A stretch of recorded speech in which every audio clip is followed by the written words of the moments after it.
দেখাবো কিভাবে লাউ দিয়ে স্যাং মাছ রান্না করতে হয়। তেলটা কড়াই দিয়ে দিয়েছি, তেল প্রায় গরম হয়ে এসছে। এখন আমি স্যাং মাছগুলো আগেই ম্যারিনেট করে রেখেছিলাম, এখন এটাকে আমি ভেজে নিব। তেল গরম হয়ে গেছে, এখন আমি মাছগুলো এর মধ্যে একে একে ছেড়ে দিব।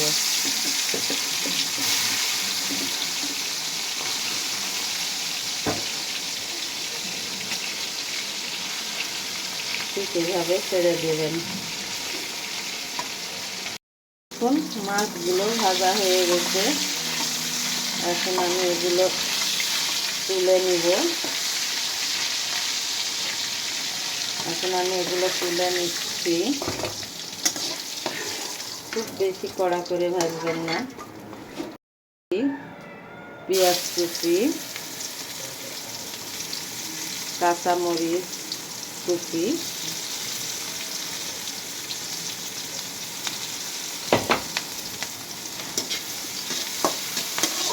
এটা এইভাবে নেড়ে ছেড়ে নেবেন।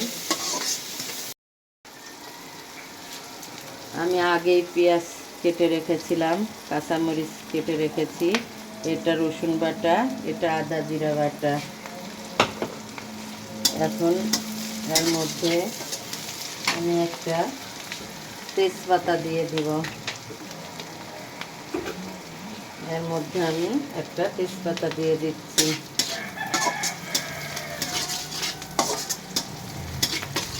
এটার কালার বাদামি কালার হতে হবে। ঠিক এইভাবে নেড়ে চেড়ে নেবেন।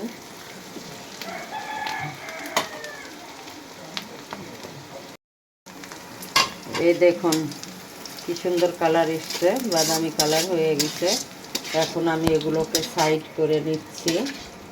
নিয়ে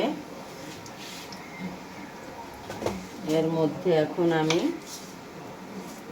12 সাদা ছেড়ে দিচ্ছি। এটা প্রায় গরম ভাজা হয়ে গেছে। এখন শুকনো মরিচ 2-3টা দিয়ে দিব।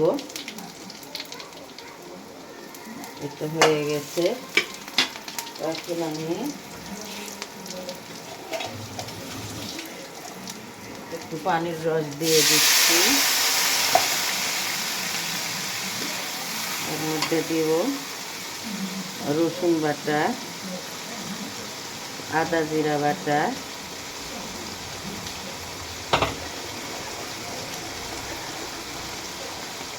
লবণ স্বাদ মতো,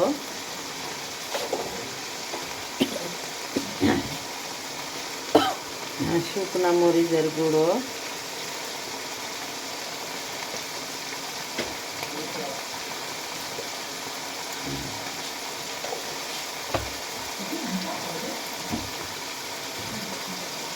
হলুদ গুঁড়ো।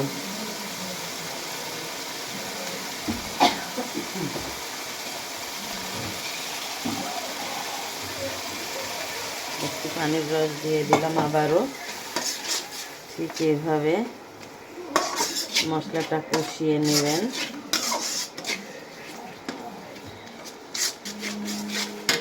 মশলাটা কষিয়ে নেবেন এভাবে।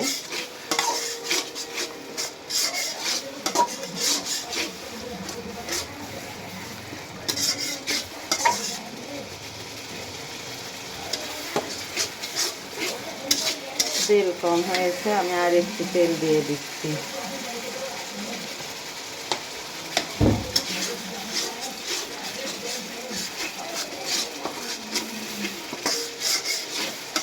ঠিক এভাবে আমার মতো করে মশলাটা কষিয়ে নেবেন। এর মধ্যে এখন আমি এই যে কুমড়ার বড়ি দিয়ে দিচ্ছি। এটাকে এভাবে কষিয়ে নেবেন।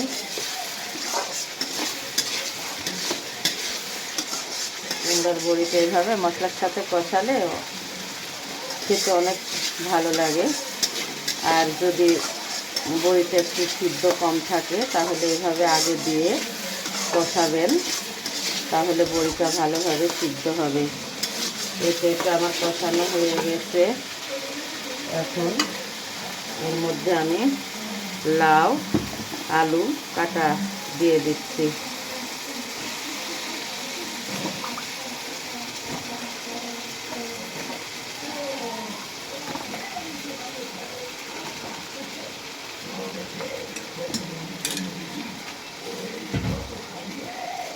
এভাবে কষিয়ে নেবেন।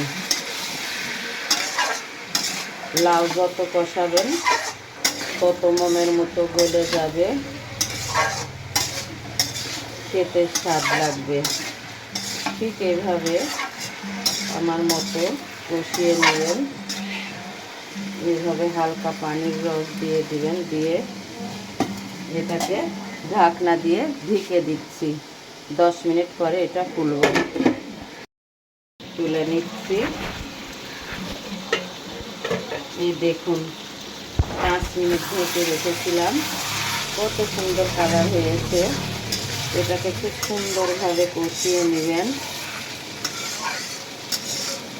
তরকারিটা যত কষাবেন তত তরকারির স্বাদ আসবে।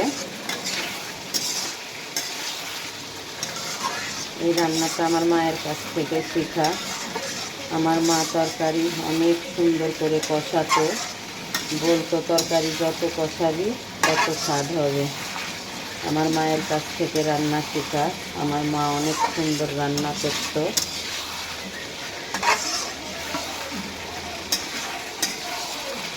মায়ের কাছ থেকে অনেক রান্নাই শিখেছি। আমার মা এখন আর এই পৃথিবীতে নেই, কিন্তু তার রান্না আজও আমার মুখে লেগে আছে। আমার মায়ের মতো করে আমি রান্না করি। দেখুন কত সুন্দর কালার এসছে। তরকারিটা কষানো প্রায় হয়ে এসছে। আমি আর একটু নেড়ে ছেড়ে নেব।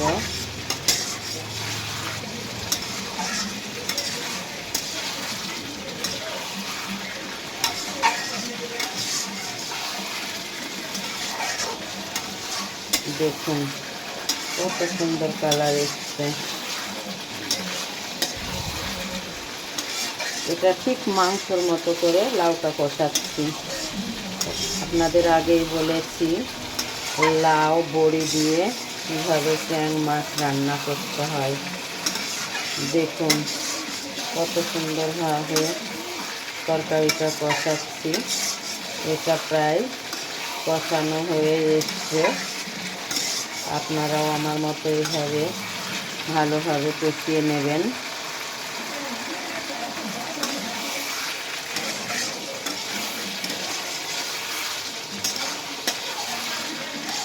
এখন আমি এটার মধ্যে পানি দিয়ে দিব। এটা কষানো হয়ে গেছে। লাউটা গতকাল কেটে না, তো এই জন্য কেমন একটু শক্ত শক্ত দেখাচ্ছে। তারপরেও এটাকে আমি অনেক সুন্দরভাবে কষিয়ে নিচ্ছি।